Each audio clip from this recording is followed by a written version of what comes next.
विधानसभा निवडणुकीनंतर शांत झालेल्या मोहोळ तालुक्यात पुन्हा एकदा राजकीय वातावरण तापलं आहे। मागील आठवड्यात अजिंक्य राणा पाटील यांनी उमेश पाटलांचं नाव न घेता सडकून टीका केली होती।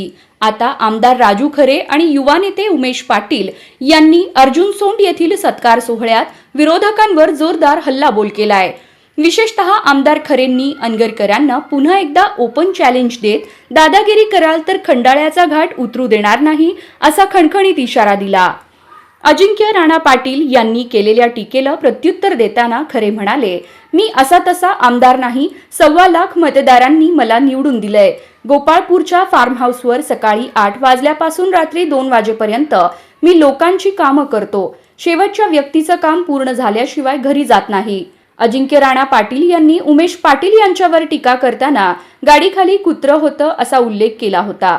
याला प्रत्युत्तर देताना उमेश पाटील म्हणाले, गाडीखाली कुत्रं नव्हतं, वाघ होता। मोहोळच्या निकालानंतर अजितदादांनाही हे कळलं असं त्यांनी ठणकावून सांगितलं।